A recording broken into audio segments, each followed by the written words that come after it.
नमस्कार दोस्तों ये मंडप का गाली गीत पसंद आएगा दोस्तों।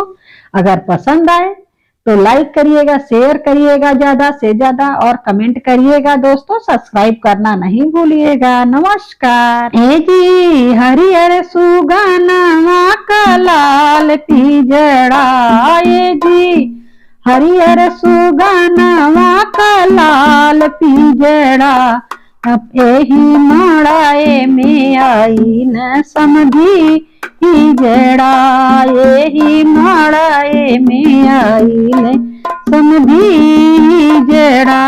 इनके खेतवा न भरिया बाटे सान इतना, इनके खेतवा न भरिया बाटे सान इतना, इनके टूट ही मड़ैया पे गुमान कितना, इनके टूट ही मड़ैया पे गुमान कितना।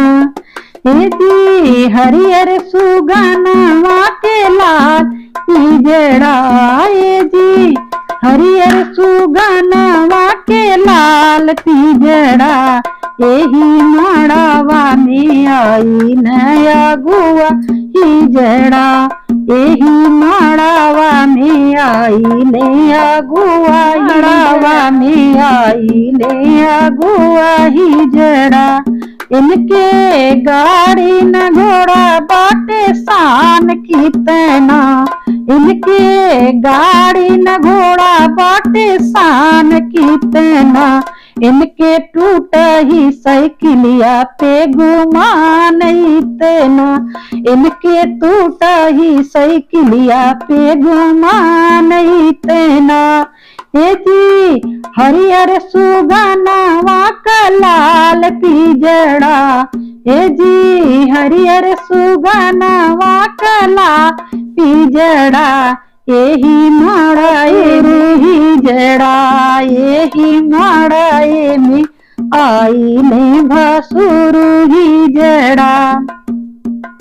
इनके लड़का न बच्चा बाटे शान इतना, इनके लड़का न बच्चा बाटे शान इतना, इनके मंगनी के भाई पे गुमान इतना, इनके मंगनी के भाई पे गुमान इतना।